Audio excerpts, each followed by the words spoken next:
quickly, and also appreciate the environment you're going through, and get over there. Oh, I go over to the mountain. Okay, no, I can see what's. Oh, there's trees here. Oh, that's really cool, and that opens up a whole bunch of gameplay. I mean, definitely helps out in Squadron, but in the PU it's massive, because in the PU, when this rolls into the PU, now you can have exploration gameplay in space. So, for instance, you could be we've never had. Yeah, we've never had. So you could be in a big nebula gas cloud, and you scan, and I get a contact 20K away. Okay, I'm going to boost over to see whether. I come up. Oh, look, it's a derelict, or there's a abandoned mining station. There's a group of rocks over here, or I go over here, and we can even in the PU be in a case where you can almost procedurally generate some points of interest when you start to scan that you can go and visit. So I think the whole idea of these three sort of levels of traversal. One is regular non-quantum one, where you're just using your regular thrusters, which is much more limited and works for combat and stuff like that. Then there's the quantum boost, which is to fast run over to a place, and then there's the quantum travel, which is the really long. Okay, I'm going to go to this planet that's 500,000 kilometers away, and I'm going to be in quantum for 5 minutes to get there. And I think that's going to open up a huge amount in the PU. I mean, it makes. Is everyone still watching this trash? Makes the I think it is good. Squadron in space feel much bigger. Yeah. Because God, that was the thing we were trying to follow. And I think it's a problem in the PU right now is when you're in space, it's like. Further evidence that I think this is not live. It's empty for you, right? It's like you spend your time around the space station. That's the big thing. By the way, you've all just sat and listened to waffle. But we want to open it up a bit more and have that idea of, I can detect something. I want to investigate. Even if this is a live report, someone should stop and say, "Hey, move on by now." Investigative gameplay that can happen in space now because of this these is all different modes of travel, and the scanning is going to be a huge deal. So I know we have a clip for this. For folks who maybe joined the program late and didn't see the flight experience segment earlier, or if you're watching this separately on YouTube and you don't know what this looks like, let's take a look at the quantum boost clip that we have so we can see it one more time here. So just to call out, that's going to be the old HUD. Yeah, that is the old HUD. That's too busy. Right, that's the next this old looks HUD. nice. Yeah. Earlier we were showing the old HUD. So we've done a scan here. That's also the old point of interest, because the point of interest will be just points. Yeah. But basically, we've done a scan. We've got some points of interest that are, multiple 10Ks away. And you can see the distance there. It says 13,000 kilometers on the right-hand side. So this is obviously just placeholder UI for quantum boost. Again, you can just boost over there. And it obviously has this interactive gameplay, which obviously went into. And this, by the way, that's all programmer work in progress from Yogi on. Looks like you actually have to be able to stick the quantum drive. You're going to have to stay in the zone. Keep yourself in the boost, tunnel. Otherwise, you'll fall out of boost. But we've gone over to the planet here. So what it's allowing you to do is have that jump level traversal. You could jump and then walk around your ship or something like that. Without having to. That was a quantum boost. That's I believe separate from the jump. Okay, right, fair enough. That's to go places that aren't already set as quantum. If you watched the flight experience segment earlier in the day, that's the old UI, which is probably closer to what you're familiar with in EU today. What we just showed now is the new old UI, the one that was intermediate now, but we're now moving away from. And the basically, it's the same as it's the styled. Squadron UI that was from the UI you have in the PU. Right. So what you have in the PU is these generic version that Zane did. This was the one that we had, the style that we did for the Aegis style, but it was still based on the idea of all this information being present. And we've decided that we wanted to really scale that back to be more contextual, to switch between modes. So that's one of the reasons why we're not really showing all the HUD and the MFD stuff now, is because we're in the process of the change. So it's a lot of programmer art, and you even saw it. It's a little bigger than the speed segment, whereas a lot of that, like the mode stuff and everything, they just the spirit in the modes to the current. It's like a couple of meters or something each side or something like that. When the new one comes online, it should be much cleaner. It's a 15 on the height. I don't know if it was too clear on the video that we were seeing, but on the video we said the Cutlass Black is only 10 meters on the height. I'm hoping that translates inside. And then we switched to quantum mode, so the spool up wasn't really the spool up. Oh yeah, is the only entrance for the Spirit just there's a spool up as you go into quantum mode, your shield's powered down, or an elevator? So you there is some risk when you're in the fast traversal mode, and the quantum drive powers up. But once it's spooled up and you look at a place, you can boost So and it's just you press shift. They're thinking about it, but they haven't actually totally so designed it for yet. people They've that just want to, gone like, go, here, it could look like this. there, people have been wanting It's to like Drake, huh? You die. quantum, right? There's people who want to do that for quite a while. It's like getting on your horse. I want it to look. I want it to look exactly like this. So we were talking about these flight experience stuff, the ship-related stuff, the new UI stuff, the contextual changes and everything. We'll obviously show those as we get closer to. I'm still thinking about the CCU. We talked a little bit about the star map. Again, not quite ready to show today's stuff. As far as those mapping things and getting around stuff, there's also the mini-map. There's also the mini-map, which has always been this promise of being able to find your way through either a really large ship or a space station or stuff like that. What can you tell us about the work on the mini-map? So radar, as we call it, is essentially, it encapsulates the star map, it encapsulates what's in your cockpit, and it also encapsulates when you're in FPS, you have an FPS radar and scanner. And the mini-map is essentially a way for you to be able to, and you can access it both from your Mobi or it'll be on your HUD, a way for you to get the spatial awareness in, when you're in a 3D environment in FPS. So I think what we have in terms of the mini-map, it gives you that 3D isometric view that you can move around. The good news is you don't lose your Cuddy Black while you're waiting for it. So by the FPS radar and scanner. So the information that you're scanning in the environment is the information that you'll see on the minimap. Oh yeah, the FAQ. So if you go into say a known location, so let's say you go to your microtech, week, so you get a little bit more that information. landing zone, like essentially that will be pushed about to your Mobi glass. the so rock, you'll be able to then load up the minimap and being go, able to fit a rock or whatever. Okay, how do I get out of it? I mean, I've seen so many different concern, new right? players That's play like the Star 90% Citizen, like, use of the Cuddy where Black. do I go? So it'd be nice for us to be able to go, here's your rock the carrier. spaceport. Here's where you go and buy food and drink. Here's where you go and buy weapons. And you can just go, cool, I open up my map, and it's like, oh, that's where I am. Oh, that's where I can go. And it gives you a map at your fingertips.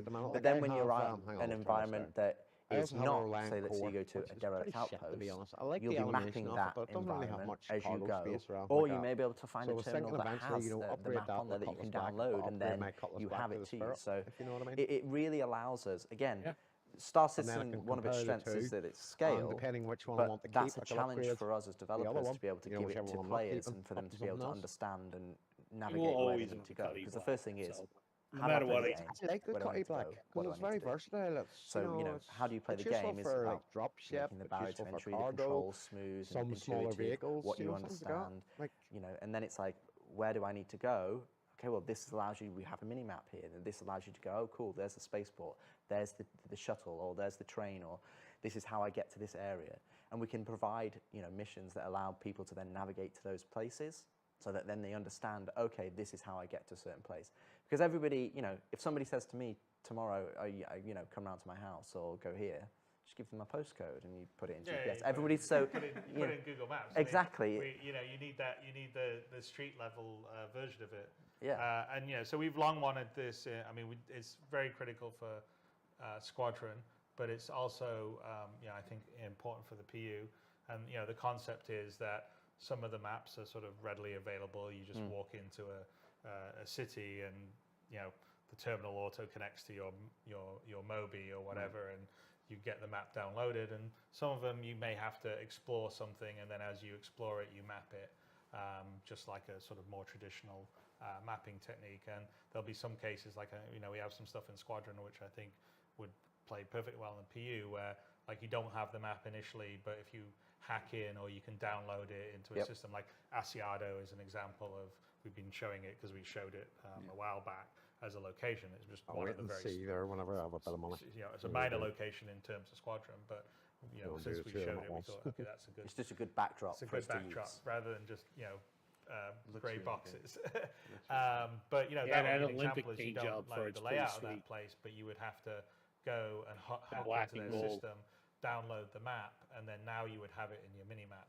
So what we have is we have some footage here which is showing how the visuals, the mini map, in terms of sort of an isometric render in the engine, in the UI, that will essentially become your mini map. But you'll have a more sort of reduced version with you in the middle as you're moving around. But if we run it, you'll see kind of what the the tech is. So first, this is in the editor, but it's essentially what it does is it's taking our existing layouts, levels, ships, so we don't have to build this custom, but it's a way of applying certain shaders and marking up certain objects to be displayed, like the floor gets displayed but the walls don't. So we can just take the existing geometry you already have streamed in that you're walking around already, and then use it to be rendered for our minimap. So this is essentially in the engine using the Idris ship itself and the various parts of its interior to create the minimap without any special. This doesn't have any specific custom like UI art for it, other than some of the like level things that say, ground level or whatever. It's one of the advantages of having high detailed ships, because the environment's already in a good state to show straight out the gate. And so the idea of this being systemic is that when it's the feature and is ready to go, ready for prime time, we can just apply it to space station. Yeah, because a lot of traditional game development, you have to make custom minimaps. Yeah. So you look at an environment and you go, we have to make a custom environment minimap. So if we want to support lots, tens, hundreds, and thousands of locations, especially for the PU, absolutely for the PU, it's just not viable. So we wanted to come up with a solution that we can use, with minimal effort on the side of content creation, but gives us all of the information that we want. And this minimap is not just, oh, that's where I am. It can show you objectives, it can show you other people, it can show you information about those things. And again, it's all underpinned by the radar and scanner. So when we call it the minimap, this is just a kind of how you view your radar information in FPS. And your radar and scanner gives you so much more information than just, oh, that's the name of the door. It tells you what's the state, does it have power, can I hack it? If it's a person, what's their active status, are they injured? So if you're coming into here and going, I'm trying to do a medical mission, I've got a marker, I can go, cool, I can get a scan. Missile room is big. Right, this person's injured. Oh, his body's injured too. Oh, he's got a tier 1 injury. I'm going to go and help him before he bleeds out because I can see his health. And you'll be able to see that via this information. Yeah, it allows you to detect saboteurs or intruders. Absolutely. But then using like the relay networking where those saboteurs and intruders can start pulling fuses and start hiding themselves from the scanning. This will also underpin resource network. Yeah, so exactly that the same visuals and tech is planned to drop into the resource. So if you're looking at like your schematic for the ship to where your relays are going to be, or security reasons, bulkheads, which doors are open or closed, basically it will pull up your holographic view of your ship like that using the same tech. So that the idea is those two things work well together. All right, so we've been talking about the FPS step, the step that affects the player specifically, and we're going to touch a few more of those things before we leave today. We've moved up into space and talked about our flight experience and the scanning and the minimap and stuff. Now, from ourselves and our ships, let's talk about our enemies, our opponents, the entities we're going to encounter, and talk about some of the AI improvements that have been coming because of work on Squadron. What can you tell us? So the AI systems that we have, we basically threw them away. So we found out that we wanted to understand where we wanted to go, what we wanted to achieve, and over the years as I've worked in games, and I think probably Chris would attest to as well, is that the best AI are kind of some of the simpler AI that you have a really good solid foundation, then you build on top of it. And I think our AI over the period of time that has been there, I think it's kind of had lots of different iterations, and it kind of lost its way a little bit. Kythera, and then it's kind of lost. So what we've done, and well, they've also no one's the AI that's in the PU has never really had tuning time. No, exactly, the focus. And it was a basic implementation at the beginning, and then it's been rolled out, and there's so many other things going on that they really haven't had time to focus on it, because you're playing and with the servers running at 6 frames a second, there's a whole bunch of problems that come with this that doesn't help the AI out at all. So this is actually a really good example of where Squadron really helps, because we're saying, okay, don't worry about that. I mean, I'm sorry that the AI is kind of brain dead a lot of the times in the PU. It's a combination of the it's older, logic and behaviors haven't been well developed, but also it's because of poor performance of the servers, and what's going to happen with server meshing is going to make a big difference for that. And there's other things that are happening in the background that will also make it better. But the advantage of taking it onto the squadron side is that we can really just focus on the AI, the behaviors, iterating on it, adding sort of interest and complexity, and making them feel like real humans fighting you, or in the case of Vandal, real aliens fighting you, and not or creatures. Or creatures, yeah. Well, hey, let's be quiet about that. But not get tied up in some other problems that come with multiplayer, come with online servers, and make that work really good as a single player, having fun, feeling challenged, feeling like I'm not just shooting dummies that jump up and I can easily blast.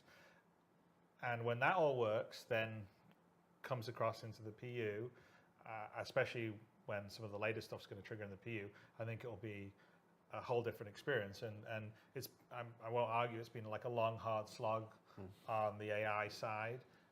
It's partly because we wanted to become really systemic, and we have a massive, especially in the PU, a massive world that can have all these different situations. So it's not, like if you're doing a standard FPS game, a Call of Duty, like the narrative parts of it, you know exactly where everyone's going to be, and you can sort of script actions for the AI to make them seem intelligent, but really they're kind of following scripts. Whereas with us, all the different planets, all the different, can you be, locations on the planets or up in a spaceship, or all these different situations the AI could be in, there's no way you could script it all. So you need to make it systemic. It needs to understand the environment. It needs to have perception of what's happening around it, and be able to communicate with the other AI it's fighting alongside to seem like they're working as a team. And so that takes time to work.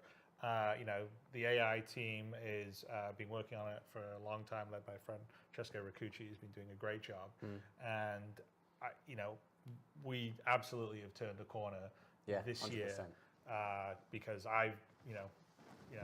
both me and Rich actually, we were playing it when some of the blast systems came in, and it was challenging to say the least. Yes. And challenging in a good way, in like the fact that we were like, okay, we want to clear everyone out. Like we were running Asiato as a test level. Okay, let's see if we can just run and gun and take all the slavers out. No. And Rich is a much better FPS player than me. I think I'm kind of okay, but Rich is much better. But no, we weren't all managed to get it. But I was like, I'm going home. I downloaded the build and home. I'm like, damn it, I'm gonna finish this level. I'm like, I almost managed to do it. I mean, it was like Elden Ring from software. Like, I want to do it one more time.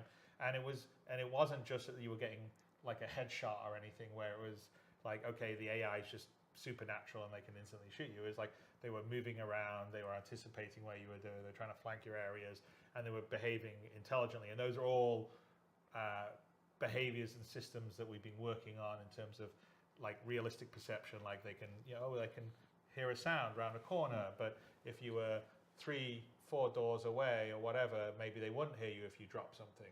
And see where you were, and see you in the peripheral vision, or they'd have different ways of searching for you or fighting you. Whether they're more aggressive and they're pushing up towards you, or they're defensive and they're staying behind cover, or they're trying to flank you. So there's a whole bunch of work that's done, and so on the AI side, I'm actually feeling like it's going to be some pretty great stuff. And so that is going to be stuff that will ultimately be coming to the PU, and it'll be really cool. But I don't know if Rich wants to add a bit to it. Well, I need to ask something, because I've spent more than a single day on the internet before. When you say we've thrown everything away. Well, actually, I was about to come back to that. Because that's going to be the title of the Kotaku article. Well, it's interesting, because what we talked about is we identified everything that was there. So when I came on, I wanted to understand where we're talking years now. So what is there? How do we want to change it, and how do we want to manipulate it? So we're not throwing away the more technical underpinnings of the AI. Subsumption's still there. No, like subsumption, or like how they navigate and pathfind around the world. It's more about the bits that you go and you tune and the bits you tweak. And we call them behaviors, like AI behaviors. So what we did is we pulled all the AI back and stripped it back to essentially 3 base behaviors. Essentially defender, so I want to stay back and cover and defend a location. A strafer who kind of wants to sees you and wants to go behind you, and then pushers that kind of want to put pressure onto you. So we wanted to create these 3 core behaviors that the AI can choose to go, they can choose combat behaviors this is. So once you've engaged in combat, they can then select one of these behaviors to engage you so that you get a mixture of combat when you're fighting them, and obviously you might get 3 defenders, or you might get 1 strafer and 2 pushers. And we've got a video to show some of the behaviors. But then what we have is we have a trait system that sits on top of that, and that's where designers can go in and go, okay, I want this defender to be to always defend. He can never re-roll as another behavior, or I want him to be like a turret, so he never moves from cover to cover. Or I want pushers to be, I want always to be a pusher. I want them to, be aggressive. I want them to be reckless. I want them to have friendly fire. So we can go in and essentially we've got 3 base behaviors that just by themselves play well. You can play that and go, okay, to these 3, is that a fun experience? Then you can start adding in all the other things on top. You go, okay, I want this trait and this trait. So you're problem crafting isn't what the AI does, in a is the PU fact that mission, the if you've AI got doesn't a do ship coming anything in, bringing because the reinforcements, servers don't work. we can say, okay, we can weight the behavior. So you're not getting the same thing every time, but you can go, okay, you get these guys who push, they're quite aggressive because that's their faction, whether it's Ninetales, or these guys are quite defensive, they're more military. And what we have is these traits that multiply the behavior. So now we've got multiple different things. And then you add different weapons in there. So you've got sniper rifles, so the different engagement ranges. And all of a sudden you have this matrix of individual behaviors that is multiplied into the hundreds that allows us to have a really strong combat experience that is not the same. It's not, Star Citizen games that you're going to be playing for thousands of hours. You don't want to just be having the same combat experience over and over again. And vice versa in Squadron, we want you to be able to ramp up the combat. We want to have factions play differently. We want you to have different experiences you play throughout the game. And when we looked at the AI combat behavior, that's something we identified. But then we also looked at perception and basically tweaked that and readed that in a way that allows us that, you're coming around the corner, it's not just instant headshot. Because to be honest, AI, it's very easy to make AI that are amazing, because they're just computer. They know where you are. They know exactly they don't have to mouse aim. It's just instant headshot. It's very easy to make them too hard. It's not human. No, right? Exactly. What we want to do is we want to make it challenging but fair. And that is when Chris was talking about playing through Asiado, even though it was very challenging, when we died, it was because we made a mistake. It was like, okay, I didn't check my left when I came out here, and I'm like, I got taken out. And we've also looked at accuracy. So we've looked at accuracy as that, even a human, even a soldier, they don't immediately have a bead on a target and they pull the trigger. They take a time to adjust to it. So, as soon as you pop out of cover, they're like, oh, someone's there. It's not instantly on you. They've got a bit of time. And then what we wanted to do is that we don't want AI to be 100% accurate, but we want you to still feel pressure. So we have a silhouette-based accuracy model now, so that if they do miss, kind of you getting that sense of like, pew, pew, it's kind of going past your head, and you're like, okay, I'm under pressure. And we want the AI to pressure you, but pressure you in a way that you feel like, oh, what? How did he shot me through a box? Like, or, he's pushing that way, and you're hearing him, and you're like, okay, they're coming this way, and I'm being pincered. And I think that's where we've put our real focus on terms of how they perceive you in the environment when they're socially active, how do they perceive you in combat.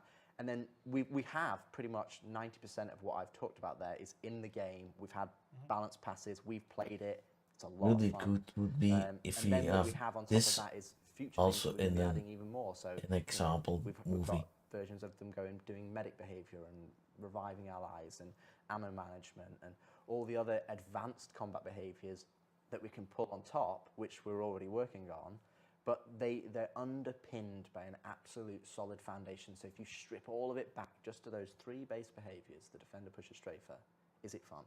Because if it's not fun there, it's not going to be fun here. You can't just keep relying on putting stuff on top and going, oh, it's going to get fun when we do this. It's going to get fun when we do this. So we pulled it back so that, A, you have a challenge, that you feel like you're being pushed, that you feel like you're under pressure. Because especially in Squadron, you know, you're not a commando, you're a fighter pilot. You know, fighter pilots don't go in and, you know, they're not John Rambo.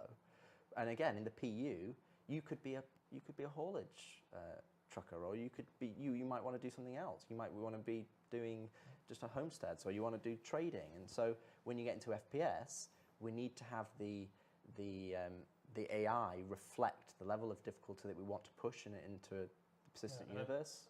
Yeah, and I mean, I would say, I mean, you know, throwing it away was, you know, yeah, it's disingenuous. But basically, but you know, game development is iteration, right? So you have V1, then you have V2, and then V3, and you know, V1 was the very first basic combat behavior, and it was you know, it was the beginning, and there's a lot more systems now that underpin it. That's why we threw the base one away, because we have more ones that are underpinned by, you know, a lot more of the things we talked about, like perception, the accuracy, and all this other stuff that happens. And within the context, you were speaking specifically of the FPS combat behaviors. Correct. Like the 7 segments I did about the bartenders, those are all still accurate.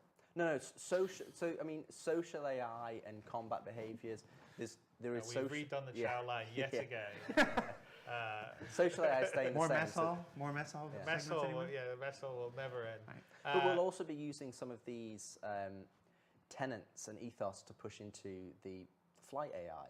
So the flight AI, which I think, you know, was talked about in the earlier talk in terms of the jousting and how we want to have more close combat, things like accuracy and the behaviors and how they can roll different traits, and how that's something that we'll have holistically across AI, across Star Citizen as a whole. You know, we're showing it as the FPS, but it's very similar. So it's something that, I mean, we can show the clip of we've got those poor Atmo Esports guys waiting to do their race. So let's look at some videos. Yeah. So what I'd suggest, I think we'd probably show the investigation first before we go into the combat. Because the other things outside of, you just talked about combat. Yeah. There's a whole bunch of other behavior in terms of, because, you know, like I said, stealth game plays a lot. Yes. So, you know, Squadron is the test bed for that. So investigation, so like someone hears a noise, what's that? Let's go check it out. They radio their, you know, back to base or their buddy, hey, I heard something here. Or if they get in a gunfight, they could actually call back, hey, I need reinforcements, and they'll come in. That's all behaviors that's working right now in Squadron. And then on top of that, you know, you're making the joke about the bartender and all the rest of stuff, but really the main cooking bed for what we call social AI, i.e. non-combat AI, is Squadron. There's a lot more stuff happening in Squadron that will come into the PU. So it's not just the bartender or, you know, even people eating at the chow line. It's engineers going about their daily business, or a janitor, you know, cleaning up messes that people leave systemically, or for instance, flight attendants or hangar personnel. Yeah, the hangar you know, basically operating on the hangar, and then when they're not fixing something, they're having a conversation on the side. For instance, there's a whole dynamic conversation system that Francesco's been working on that allows our AI, say, aboard the Stanton, which is the interest that you're based in. And it's huge. Conversation, when you're playing through a level and you can hear them talking to each other and reacting to what's happening, it all of a sudden brings that space to life. So yeah, but the dynamic conversation system allows it. So we have some that are sort of more story scripted conversations, like if you eavesdrop on some people patrolling, and we've got some stuff we want to let you hear so you know where to go and stuff like that. But also there's dynamic conversations, so people can just sort of, you know, whether it's in a mess hall, they sit down and they just start up a conversation talking about the most recent vid show they saw, or you know, talking about what they think the best, I don't know, ship thruster is. And there's a system in for that, and we're creating a recording. But that's also a system that's going to come into the PU that's going to create a huge amount of life. So when you go into a bar in the PU, or you're wandering around the big point of interest, the cities, people will be having conversations, gossiping, talking about, oh, well, I heard there was something went on, the Ninetales attacked someone in Horizon, but it will be systemic and dynamic, which is really cool. And it just adds so much. It just adds so much. So let's look at some of this in action. We don't have the conversation system stuff to show today, but let's look at some of the investigation stuff, and then we'll look at some of the combat stuff you were talking about afterwards. So we've actually got it as 2 videos. So there's the investigation in the test map, and what you're seeing here, in some respects, you might think that this is scripted. that this is something that we just put on a track. This is purely systemic. So if we captured this 20 different times, it would be 20. It would play out 20 different ways. So those individual there is going away to hide behind that orangey boxy, whatever we want to call that color. So that's the player. Essentially. This is essentially a standard for the player. The other two AI are searching for him at the moment.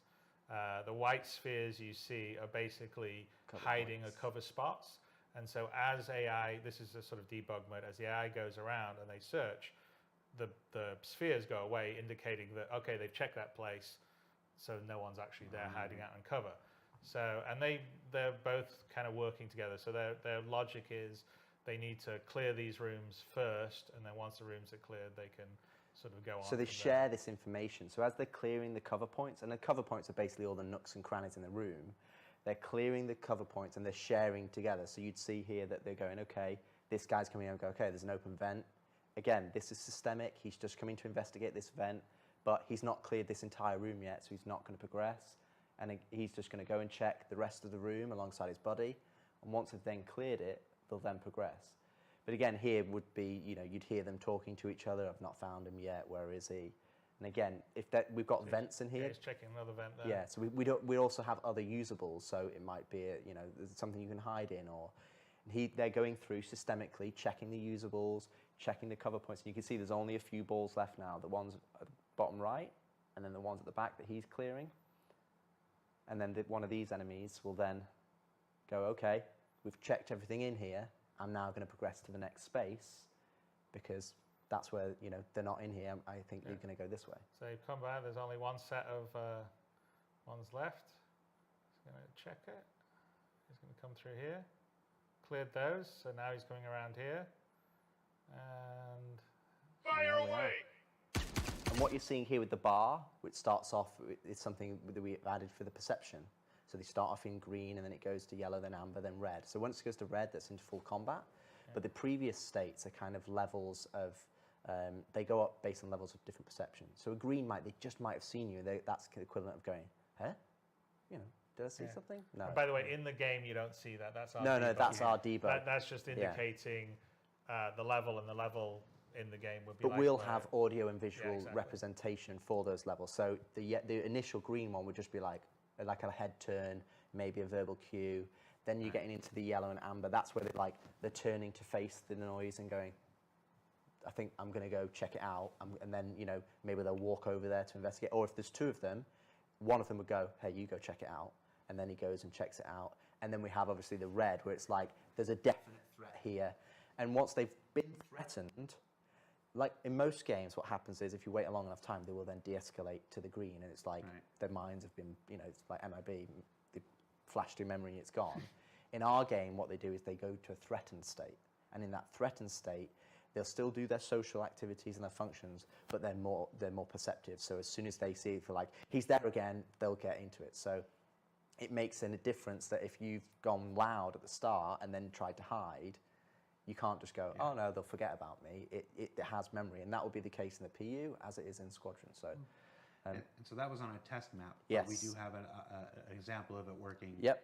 So I'll roll the clip. Let's take a look at the real deal. So here's in Asiado in the decommissioned area. You can see the two AI in the distance catch you, and then this is kind of just a representation of it doing the same thing in a real environment. But obviously we wanted to show you the kind of the thing behind the curtain. What are they actually doing? They're checking cover points, they're checking the usables that are there, and then in a lot of the cases when we actually captured this video, if we actually failed because they pincered the player and they actually found you before we were able to show you what was happening. So it's really good to see how this transition from social into combat, so that you can actually play through the game. Better check that out. So here he's checking a usable, which we've set up, where he's just kind of like looking and checking, okay, is there anything there? Nothing there. And again, he's sharing that information with his buddy. So if you've got 2, 3, 4 AI that are searching, then obviously they're sharing and talking to each other and letting them know that nobody's found you.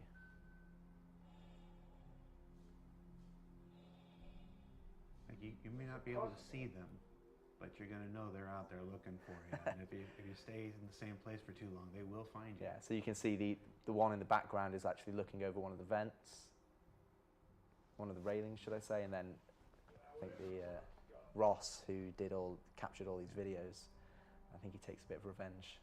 And again, not scripted. It's systemic. They understand all the hiding places. This is their station. They understand the hiding places. They understand where to look, and they just go through. Yeah, so you can drop these enemies in any environment, and they will play out like this. But obviously, the choices that they make at runtime will be different. Wow. And this is where we have to make sure that the AI that we're working on, even though we're working on it in Squadron, it has to work for the entirety of Star Citizen in all the different environments, in all the different scenarios that you're put in. So it's a major improvement. So that's hiding from the AI, but let's look at some of the combat tactics now. So let's do combat tactics 1. So again, what you're seeing here is in a test map. We wanted to kind of show you a bird's eye view. So we've just turned God mode on so you can see it. And you can see the labels here. So we've got the defenders that kind of push to cover points. Then we've got the pusher who's kind of pushing towards you. And then we've got the strafer who is kind of like taking more of a wider angle. Now, there are some similarities between all the behaviors, but it depends on what happens. So whether they go to cover, a pusher, for example, can still go from cover to cover. A defender can still go to cover. So it's not like you've got these binary choices. It's about weighting the different choices throughout the behavior so that the AI provides something different, but also applies pressure to you as a player so that you're having to react to the AI. Right now, our current AI, you basically get the jump on them and you can just take them all out. But in reality, what we want is we want you to react to the AI because they're pushing you and challenging you.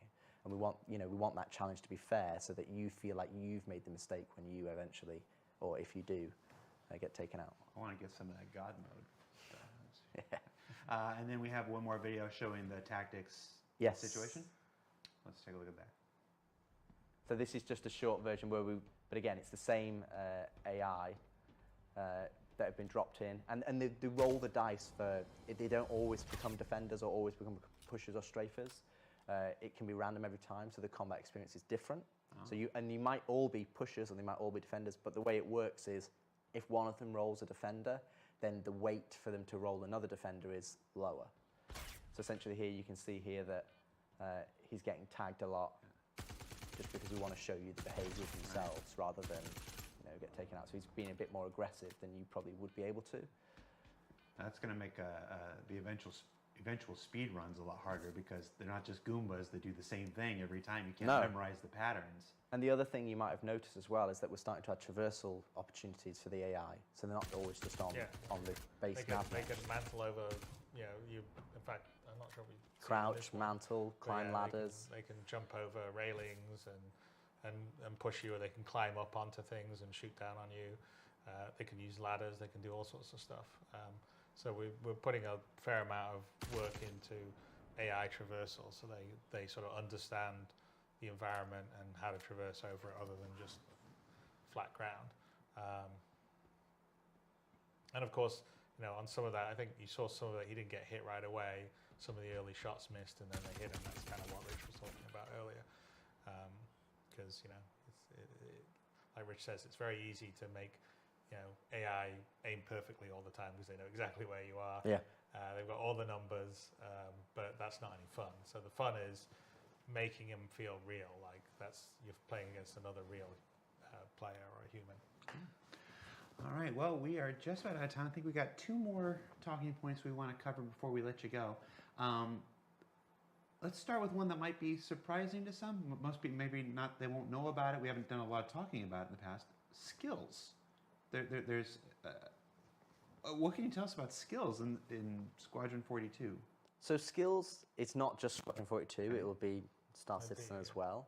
So we've split them up into kind of 2 areas. One is physical attributes. So we have 4 physical attributes such as strength, agility, endurance, and fitness. And then we have techniques, which is kind of like whether it's takedowns or traversal. So if you look at the physical attributes, what we have, essentially we're going to have a skill system that you can go, and the way that you play the game will dictate how you level up these particular skills. So if you're constantly carrying boxes, you may get stronger, so you can actually lift stronger things. But getting stronger doesn't just allow you to lift heavier boxes, but it also means that your equip load that you can carry in your inventory is higher. That weight doesn't affect you as much, so you can sprint further because it's not affecting your stamina as much. Your force reactions, you're more resistant to that because you're stronger in yourself. Agility in terms of like weapon swapping or going to ADS. We have endurance, so that's, for example, like how resistant you are to the environment. If you look at, say, Navy SEAL training or SES training in Britain, essentially, they have cold weather training. They have, you can survive in harsher climates. You can go longer without sustenance. And then that's what essentially endurance gives you. And also, for example, like GeForce and Redout, so that pilots train for that, so they can actually modulate their breathing, so they're actually able to sustain higher Gs than a normal person would be. And then you have fitness. So fitness, for example, you can have a higher stamina. So when we have swimming, you can swim longer. You can hold your breath longer. You can sprint longer. So we have these physical attributes, and we have multiple different ways for how you improve them. And those physical attributes will denote how effective you are at certain things in the game. So, and that will come to obviously for flying as well as in FPS. But we're not going to be removing any of the skill elements. So there's nothing that we're going in there going, oh, you've got 10% more damage. Or, we're going to make you fly the plane better. It's like, no, that's always relying on your skill. This is the things that you can't necessarily improve. So, like I said, how fast you can sprint or how far you can sprint. All of those different things that are tied into your physical attributes. Well, it's like real life, right? Absolutely. I mean, like, you've got to spend some time if you want to increase your strength. Yes, you could naturally be born strong, but if you go to the gym and you start lifting weights, okay, I can do whatever. I can like bench press 100 pounds. Now I can do 120. Now I can do 140. Now I can do 160. Now I can do 180, right? Well, you couldn't do 180 right from the beginning. You had to work the same if you're like running, you work your way up to a marathon. And so that's kind of the idea, is there are things that you do during the gameplay that, your gameplay can add to it. But if you want to take some time and go to the gym and do some squats, you can get some strength up. And again, that's part of like making the living world. So if you want to invest in your character that way, in a sort of more realistic way, the way the world wills, because like Rich says, we still want all the skill in terms of being able to, aim and shoot and do all the rest of the stuff. Then you can do that if that's something that makes sense for what your character is going to be. I mean, in Squadron's one thing, but in the PU, I'm a cargo hauler. I probably don't really need to be all buff and everything because I'm sitting there in the cab of my Caterpillar hauling a bunch of cargo. But if I want to be a bounty hunter, maybe I want to invest some time. So if I'm in a foot race trying to take someone down, I can outrun them, Yeah, because if you're wearing if you're wearing heavy armor and they're wearing heavy armor, and you've put effort into, skilling up your character because you're saying, that's the dedicated area of focus that you want, you can run further than them. You can carry things, that are heavier than they can. You can equip things onto you and it doesn't affect you as much. So all of those different physical attributes, it allows you to progress your character in those ways. And then we have the technique side of things. So we're going to have multiple different techniques for lots of different skills across the star system. But a good one to how to explain it is, it's almost like the 10,000 hours. If you do 10,000 hours kind of thing, you're better at something. So takedowns is a good example. So the first time you do a takedown, that's going to be quite sloppy. It's going to take quite a long time. You might struggle and, okay, eventually you take them down and it's like, oh, okay, the guy over there heard me. It's not very good. And after a certain amount of time that you practice at them, more takedowns you do, the better you'll get better. So then they'll change different animations. So now you'll unlock a different animation where it's smoother. Steve Bender is very looking forward to doing all the versions of takedown from sloppy to super killer pro. Yeah, and at the end ones, it'd be like, straight in, straight out. Sloppy. You lower him down onto the floor. It takes, it's much faster. But you've put in the effort to level that skill to a level that you want to achieve. And I think that's what skills is about. It's about giving players goals that they want to do. We'll have the same for like, melee, like fist fighting, melee combat, or knife fighting. Longer term, we want to sort of, this is more PU, not squadron, but introduce, say, more moves you could do in fights, say martial arts or whatever. You have to go somewhere. Or traversal as well. And learn them from someone, and then do it a bit more, and then you would get better. So these are all things you could gain, and that's kind of the, like you said, the idea of sort of, the skills and techniques that we want to introduce, because again, it's this is going to be a really huge, deep world, and it's sort of up to you how you want to essentially build your character. If you look at fighter pilots nowadays, or Formula One car racers, they're absolutely extreme athletes. They don't just go get in the car and the car does everything. It's not the 70s. No, exactly. You don't. They have a pint of beer before they go to try to race a Formula One, or they play a football match. Absolutely. So that's what it gives you. It gives us that ability for you to specialize your character in areas that, if you really enjoy FPS, then you can push it there. If all you care about is flying ships because you want to be a fighter pilot, then you can be like, okay, I want to level up agility, or I want to level up endurance, because endurance allows me to hold more Gs. So, if that guy was going to black out, I'm not going to black out, because I'm going to be able to do it. And it's those slight 1% differences that allow you to put some effort into do. And that you will be able to level them as you just play the game organically. So you're not going to have to go out and level them, like Chris said, squats. If you do squats, that's the equivalent of us going from crouch to stand, essentially. It's like, we will allow you to do things like that, if you want to go and kind of level them yourself, but you'll also just be able to level them by naturally playing what you like in the game. That Pilates area and microtech. Well, we went all the info, and then the other thing that we're going to do, which will tie into the last thing you're going to talk about, is the way that you'll sort of track this is the same way as I've got an Apple Watch on here, and I can have my health app that will tell me kind of how unfit I am, right? Or how fit I am. Unfortunately, at the moment, it's mostly unfit. But that will be essentially one of the apps in the mobiGlass, and then one of the last things that we were going to talk about, as far as some of the stuff we're doing in Squadron, is there's a complete redo of the mobiGlass, and the first iteration is in Squadron. There's a sort of cut down set of apps in Squadron because it's the military mobiGlass, and you don't need all the cargo trading and all that kind of stuff that you would want in the PU. But it's a framework that we're building almost like our own operating MobiOS system, and it's all in building blocks, so all Flash stuff's gone away. It's been built to be extensible. There's been some tech and thought into how it looks and rendered, which is much nicer and transitions much better between the modes.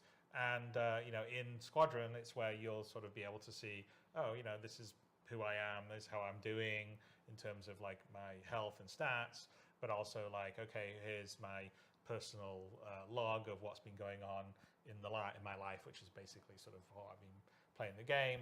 Here's my mission assignments. Here's the ship chat channel. And the ship WhatsApp. Yeah, the ship WhatsApp, basically. Obviously your nav map, star map, and all that will be in there. And Galactopedia. The Galactopedia, so you can look up, and then in the PU, it's going to just get expanded and maybe potentially have a slight UI difference to be not the military version, but be the civilian version. But it will all go in the same framework using the same base work. So one of the things that we've been really trying, not just on the Mobi, but on the HUDs and the MFDs, is they're all using a common building block framework, and we're trying to share the same base code stuff so it's easier to support and maintain. Because one of the problems right now in the PU is, because there's a hodgepodge of the old system, which is the old sort of Flash scale form system, and the new building blocks, it's really hard to extend stuff right now. And so one of our big obstacles to doing features is actually the UI. And so Squadron's one of the ways that we're really going to sort of just clean the house and make it easier. So then in the PU, extending things will be easier and simpler. I don't know if you want to say anything more on the mobiGlass. Well, I'd roll the clip that we have, and we can. Let's roll the mobiGlass. Let's take a look. So the first page that you'll see that's coming up right now kind of like the overview. So, you know, it's the overview of your player, it's the overview of your ship, and then it's like your primary objective. So, and all of these widgets that we call them are kind of shortcuts to the kind of the main focus areas. See alerts as you go to the other page. So you can see here we've got your messages. So this is kind of like the email client, and then on the right we've got kind of like the ship chat that's coming in with, you know, general ship chat from the AI, which again, it's kind of just making it believe that you're in this, you know, believable environment or a real life environment rather than just you alone. So responsive compared to the old one. Yeah, and it's just a lot cleaner, and you know, the information. It's something that we've tried to be consistent across the HUD and all the movies, that we want to make sure that we're giving you clean information. And you can see like the alerts. So the alerts now cleared from the messaging app because we've read the messages, so it's gone. But there was an alert down on our mission side here, but now we've gone and looked at it. It's cleared. So that's the system. It's a framework. So like inside the, you know, you'll get, you know, notifications or alerts. Oh, look, I got a new message over here. I'll click over to it. Now we're back. And the biggest thing as well is it's like in everyday life, everybody's pretty much interfacing with computers. They're interfacing with emails and, you know, Google Chrome or, you know, search engines, and everybody does it every day. So when we come to things like the mobiGlas, you know, we have to have a level of familiarity that people understand. It's like, okay, this is intuitive to use. And it comes back to really the original message that we started this talk with. We want to make sure that the game that you're playing, we're removing the barrier to the entry, we're removing the complexity so that you can enjoy the stuff that you want to enjoy, that you want to go and do. You want to go and do missions, you want to go and, you know, get equipment or find rare loot or join up with your friends. And I think a lot of the things when we look at this, where you go from player interaction experience to improve traversal, to improve HUD, star map, Mobi is a combination of that, where we want to provide all this different information, but we want to provide it in a way that you're familiar with, that you can go, we don't need to reinvent how you read emails, you know, or we don't need to reinvent how you understand a mission, or, you know, and you want to have the information on your Mobi, like, okay, tell me what am I about to, is my environment outside, is it breathable? Yeah. Do I need a helmet? Is it hot? Is it cold? You know, you look at an Apple Watch, or my wife has an Apple Watch, so she's got a Fitbit, and it's like, okay, this is your heart rate, and this is your oxygen. You know, you need to have that information at your fingertips so you can go, okay, I can now plan for what I'm about to do. And coming back to what Chris said earlier in terms of, you know, you're not just going to be all wearing heavy armor going into the ships, and you might not have an EVA pack, and you've got to, you know, you've got to decide what you need to take out with you on specific missions.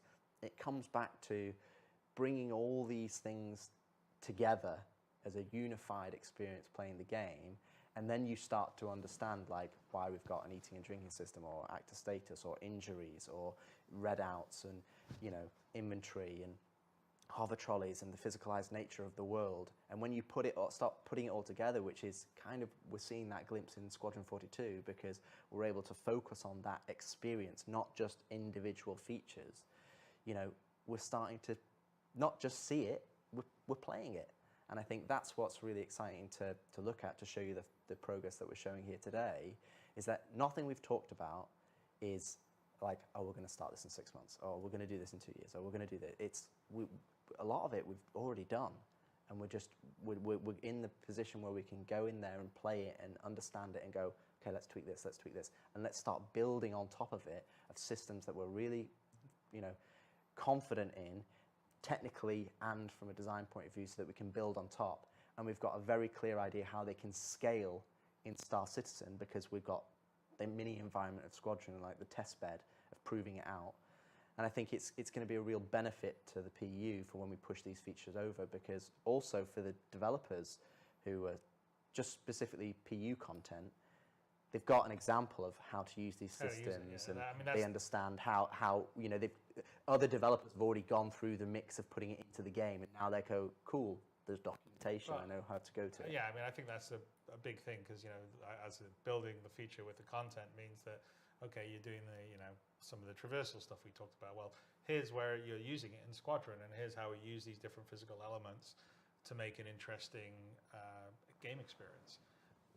And that means that the PU team that's now going, oh, we want to do 10 of those or 100 of those, has good examples of how to use it, rather than here's a feature, you figure it out. Because again, that was a lot of things that went in were that. You know, it's like trolleys, as we use an example, or the mounted guns are just features that didn't really have gameplay or use associated with them. So, you know, I mean, there's a lot more going on in Squadron than just this, but we thought this is just a snapshot. It would be very good to talk about some of the core gameplay things that we're working on, because we know that people are saying, hey, we'd like these to be better, or this to be easier to use, or smoother, or more responsive, and that's absolutely, we know, and we're working on, and the plan is it's definitely going to be in the PU as well as Squadron, and Squadron is working on the PU too, everybody.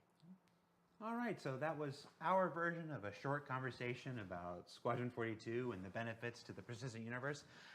Before we let you go and get on to wrapping up our full day of activities, Chris, any final words you want to share with the Star Citizen community about Squadron 42, it's the co-development of 2 projects, how it'll affect Star Citizen? What do you got?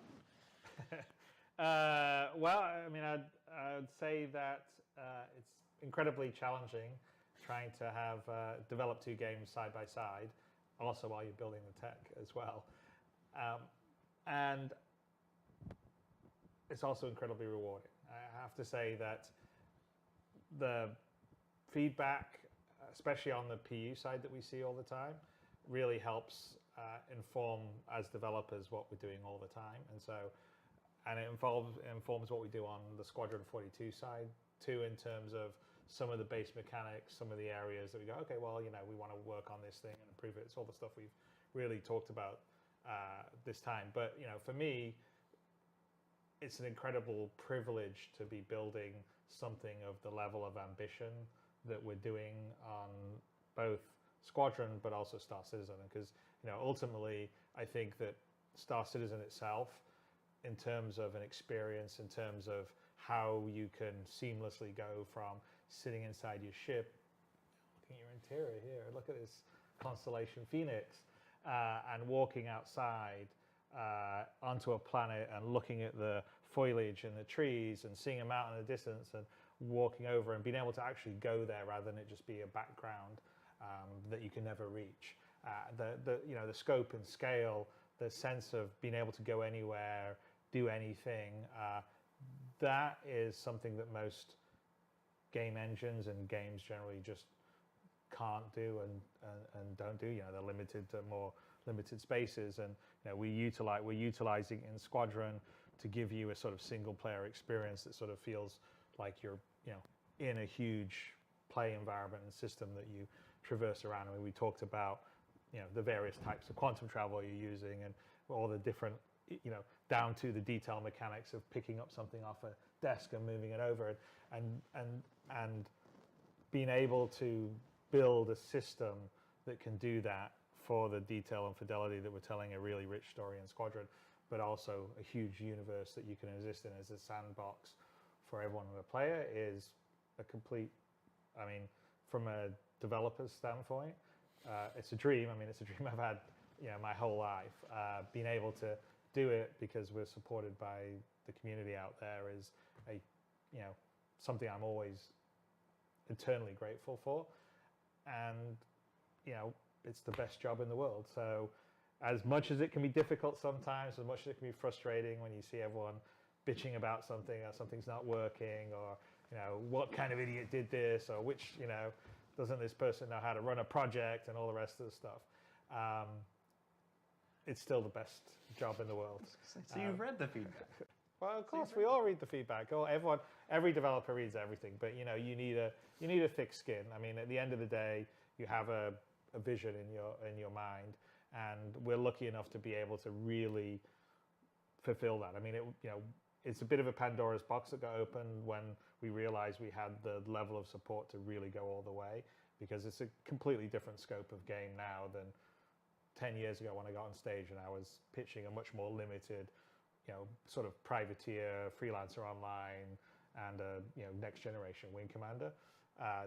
What we're building now is a completely different experience in terms of a lot more just fidelity and scope and possibility in the idea that you can do and be anything in it. And if you can think it or imagine it or see it. You can go there, do it, do all those things.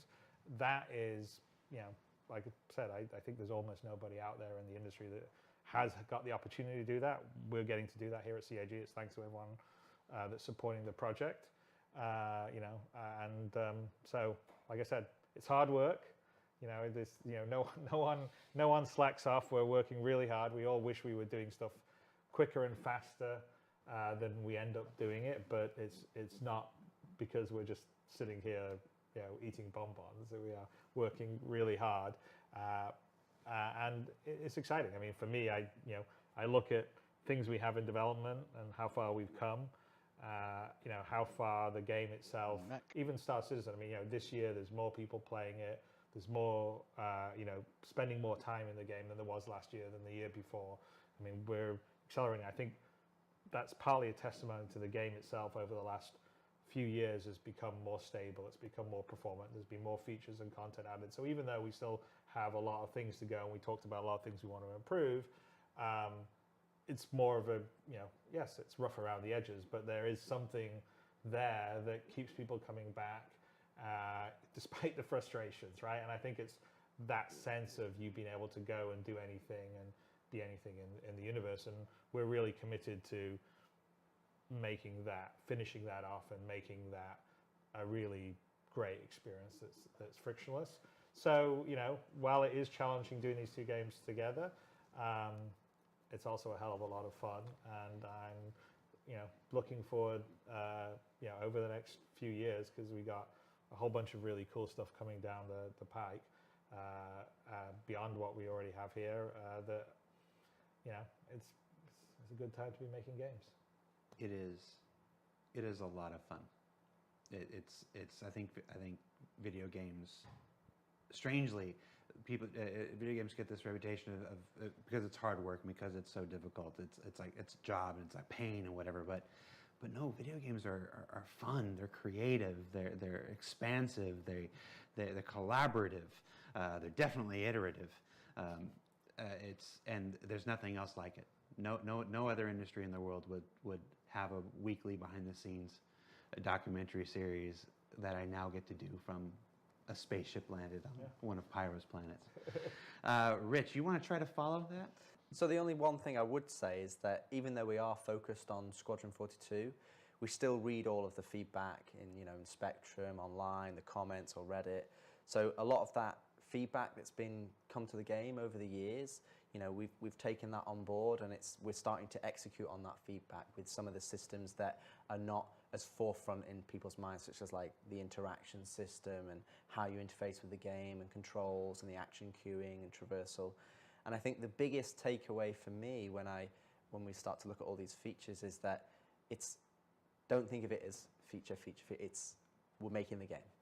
The biggest thing is that we're starting to put that game together, and we can sit down and play it. And while Star Citizen, you know, there already is a game there, this is about, you know, making what's there even better, and making sure that all the things that new players and existing players have had frustrations with, that we're smoothing them over and removing the friction, and then about injecting that new features on top that's going to just enhance it even further. So I think it's, you know, in the next few years it's going to be really exciting times. As Chris said, there's lots of things in the pipe, and I think some of the things that come online will be real game changers to not necessarily what you do, because that's going to be delivered by the content and the features and ships, but how you do it and how you interface with the game. And I think that's going to be a huge improvement, and I think that will, you know, I think if you're a developer, it's something that's really important, because you've got to make sure that your game is, if they're not talking about that aspect of the game, then you've done it right. And I think that's where we're getting close on at least on Squadron 42, so that we can then map that over to the game. And then, of course, the only thing I want to add is that everything you've seen here today is work in progress. We've removed some of the locations and aspects where you would see them to protect for spoilers and story elements of the game. But all this stuff is coming to the persistent universe at one point. The stuff we've been able to show you, the stuff we haven't been able to show you today. And if you were surprised by the skills part in particular, like we just kind of snuck that in there before the mobiGlas rest assured we will be following up on the skills conversation with visuals and a more in-depth discussion of how that'll work and how you'll interact with that and stuff as we get closer to being able to do so. So if you've already gone to Spectrum or Reddit or your YouTube thumbnail and added little red laser eyes to Richard Tyrer, that last part's okay, but everything else, we just ask that you hang tight and give us the benefit of the doubt.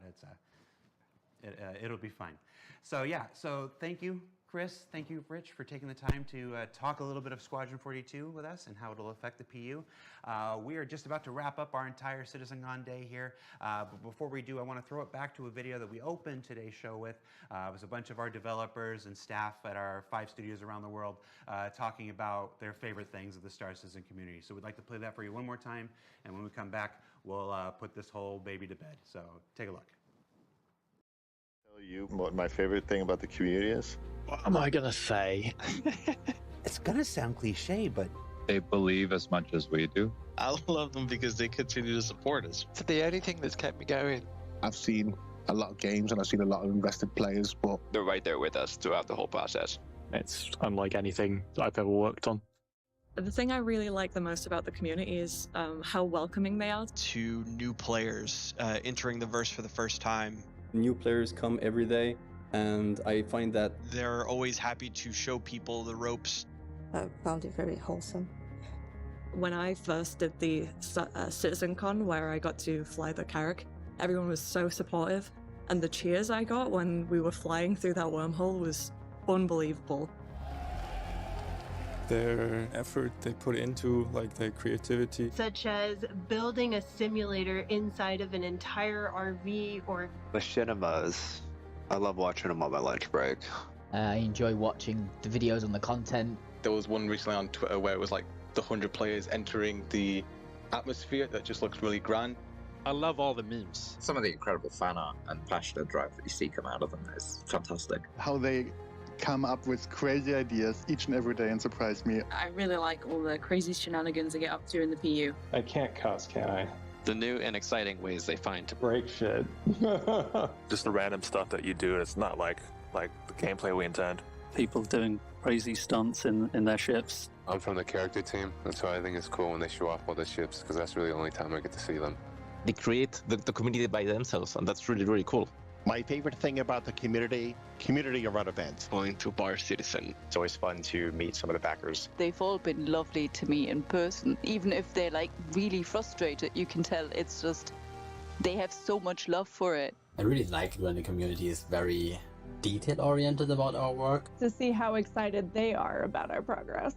How much inspiration we get from them, from their ideas. I love the genuine enthusiasm. The quick turnaround on feedback. I love that. And how they're always interested in what's coming up.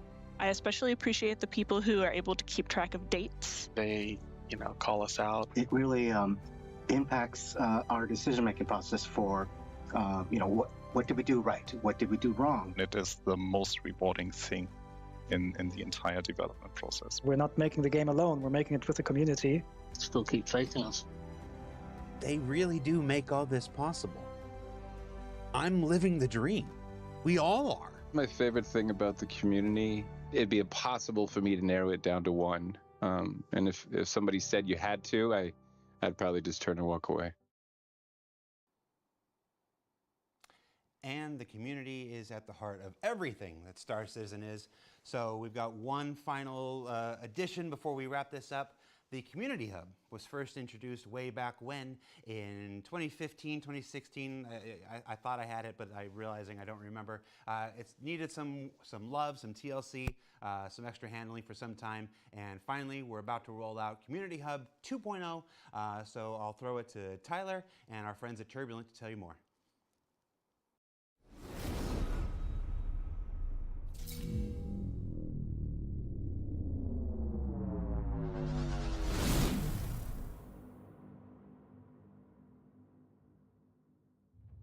Hi everyone, my name is Tyler Whitkin and I'm the Director of Community at Cloud Imperium Games. Each and every day we're taken aback by the tremendous amount of creative community content coming from all of you. From a small 3D printed MSR that fits in the palm of your hand, to a full-size replica sandcastle of a 300i. No joke, someone actually did that. In fact, maybe they can pop it up right here. Wow. On the community side, we've always felt that if our developers were going to push the boundaries of what's possible with technology, that we needed to match that level of ambition with the engagement and tools that we provide to help the community thrive. With the incredible amount of creative content flowing from our community, it was a no-brainer that we needed to find a better way to support that. So, we've teamed up with our good friends at Turbulent to completely rebuild the Community Hub, and we're very excited to show it to you today. The team has been hard at work and focused on building out a completely new platform that will make both sharing and browsing content easier than ever before. To build this community hub, we really try to keep the Star Citizen identity, see what was good for the community and what they would like. This is where most people will go when they want to search for new content or discover new people who play Star Citizen and make posts in the community hub. So it's a very good place to engage with others. We want the community of Star Citizen to have this space that they deserve outside of the game, to keep talking and creating about the game, share and comment with each others. Now, I know I'm a little biased, but for these reasons and for many others, I believe that the Star Citizen community is the best and the most creative community in all of gaming. In fact, if you agree, go ahead and drop an 07 in chat. Go ahead. By the way, this bit is pre-recorded, so I'm going to assume that you are spamming chat like crazy right now. Thank you. Don't let me down. When creating a new post, you'll be able to choose between 3 post options. So that would be an audio, a video, and an image type of post. Inside of them, you'll be able to obviously put a title and a description in there, but also to pick and choose from a variety of different categories your post relates to. And that comes and play into the Discover page. On the Discover page, you can browse over all the content. You can also filter content with your preferences. For example, if I want to see only videos that are about cosplay, I can now filter that and find only videos about cosplay. And I can also sort them by popularity or by date. When you first arrive on the Community Hub, you arrive on the homepage, which features top trending content as well as posts from people you follow. Because yes, you can now follow people on the new Community Hub. You have a live stream section, which you can see the top players who play Star Citizen right now. You have a tutorial section also on the front page, and there's also the sidebar. And it's not just all about screenshots, videos, and crafts. It's also about the human connection we make with like-minded spacefarers that we've met along the way. It's about friendship. Personally, for me, I've made countless meaningful connections with so many people that I otherwise never would have met outside of this community. And many of those connections I know I will cherish and carry with me for the rest of my life. And I'm confident that many of you have similar stories, which is exactly why it was vital to us to find better ways to keep you all connected with one another. The Community Hub is a place of creativity and exchange between all the Star Citizen players. The team has put a lot of work in it. We're working on it since quite a long time. We really put a lot of love and care in this, and we really hope the community will enjoy as much as us. So you can head over to our website, dive in, check out all the new features, break the new features. It's okay, it's part of the process. And as always, we want to hear your thoughts, so make sure to head over to our dedicated feedback thread on Spectrum and let us know what you think. And this is just the beginning. We've got so many cool things planned for the months ahead, such as site-wide notifications, a massive shared content calendar where you can sort between official CIG events and community-created and organized events, and so much more. And the best part about the new Community Hub? It's live right now.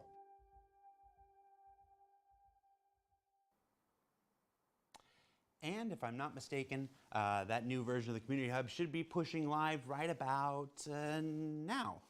Or now. I don't know what time my watch is saying. It says it's like 12:30 in the morning.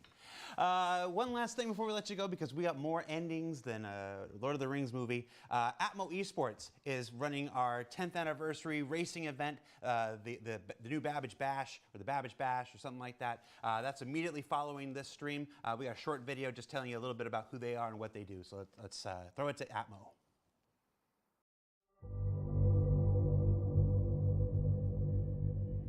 Atmo Esports operates a little differently. Born from emergent community events like the Damo Rally, the natural progression was to create esports events within an emergent environment and provide tournaments for esports teams in a unique way. All right, here we go. Every step you can count on me. Every step you can follow. Wow! Oh, baby, look at this race starting, guys! Atmo volunteers create events within massive sandbox gaming environments, and we work with talented community gamers to supply supporting roles such as camera crew, shoutcasters, event organisers, and so much more. Our team is a group of passionate professionals from all over the world, all with gaming in their veins. We operate purely online, and everything we do is created collaboratively. It's gonna change the way we play the game.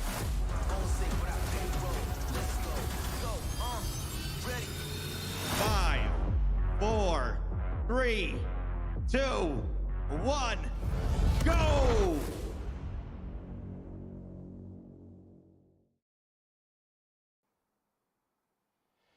And well, that's it. Another Citizencon in the bag. The debut of our new home for our evergreen, recurring weekly video content for the foreseeable future. Hope you enjoyed it.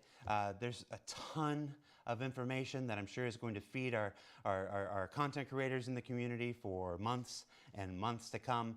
But the last word on things shouldn't come from me. Let's throw it over to the peanut gallery, to our esteemed group of guests and visitors. Chris, oh, shoot, hold on, let me get in here. There we go. Get in here, get in here. Hey, what do you want to say? I think I've said quite a lot already. I don't really need to see that much more. You can do like 10, 15 minutes more. Well, let me start with back in 2012.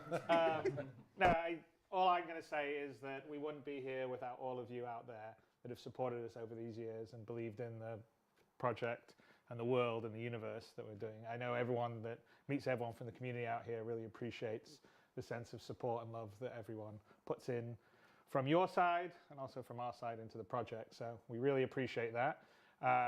This year's Citizencon didn't quite have the big flashy demos that we've had in the past, but that's mostly because we've got a huge amount of people heads down working on getting Persistent Energy streaming out and 3.18, which hopefully we're going to go to Evocati this coming week, right, Aaron, we think, maybe? We're absolutely working on it. All right, so we'll see Guillaume over here. He's not Mike, so he can't really say much, but he's our Director of Development on Star Citizen Live. So we're working hard on that for this year, and that's going to be a massive patch with a lot of really cool features and gameplay in it. And of course, we're working very hard on Squadron 2. But it's been a great time. It's been an amazing ride so far. I'm looking forward to the future. So you did get someone to be twinsies with you. Yes. There you go. And thank you very much. Happy birthday, Star Citizen. Happy birthday, the community. Happy birthday, Happy birthday. Star Citizen. Cheers. Cheers. Cheers. Let's throw it to Atmo. Bye, everybody. Goodbye. See you next year. Bye, everyone. Bye. Cheers.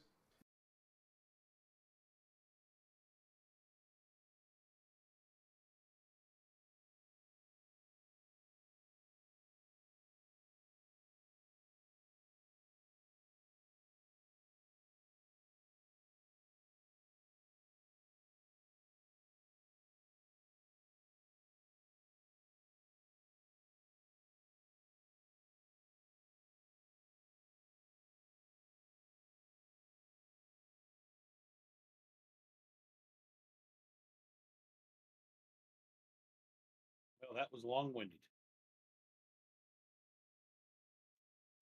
Yeah. No Squadron 42, please.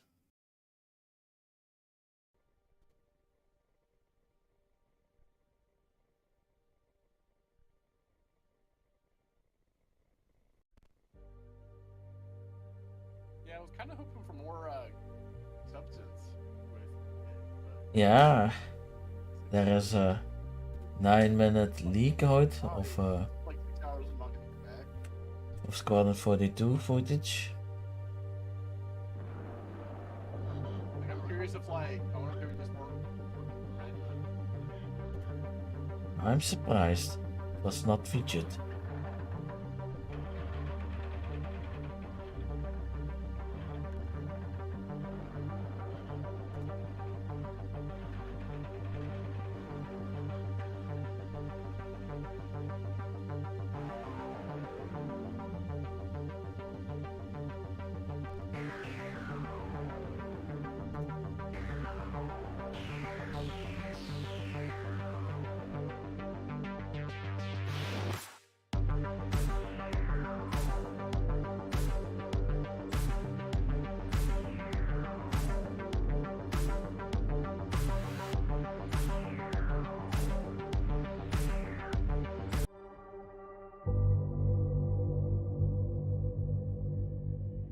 Atmo Esports operates a little differently.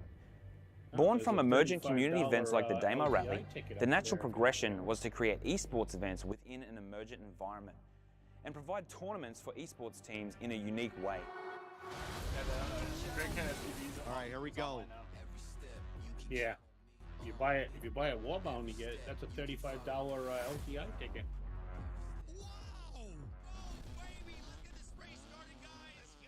Oh yeah, I see. Events within massive sandbox gaming environments, and we work with talented community I'll gamers. come away from keyboard for a few minutes. Such as camera crew, shoutcasters, event organizers, and so much more. Our team is a group of passionate professionals from all over the world, all with gaming in their veins.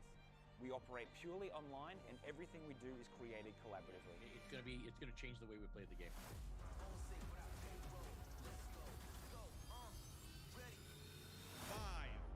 4, 3, 2, 1, go!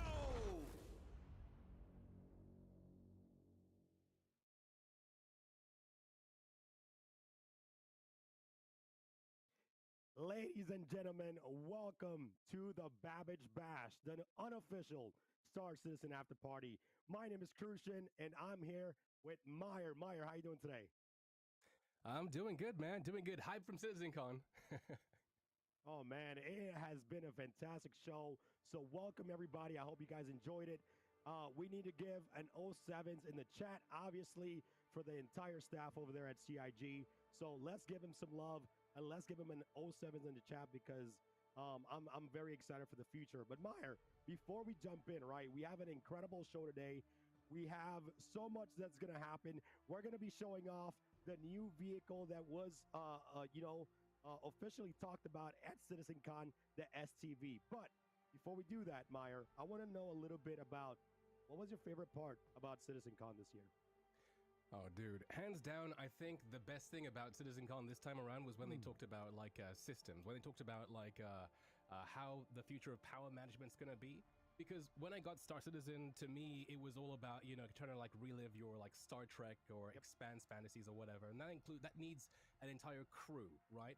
It's not just about, like, flying the ship or manning the guns. It's about, like, everything else. It's about, like, being able to run, again, like, power engineering, all that stuff, and making sure it all, like, works cohesively.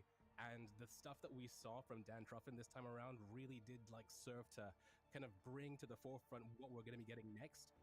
Because, like, you saw it, right? Like, with the data pads and stuff, and being able to, like, see the different, like, relays, links to all the different parts of the ship. Like, to me, that was the biggest thing. Obviously, we also got, like, a whole bunch of Squadron 42 stuff. We saw how AI is supposed to work, and I hope that we get something in the future, like with waves of NPCs on Star Marine, so we could properly test that. But yeah, like that and some of the Squadron stuff was some of the best stuff I saw, all in all.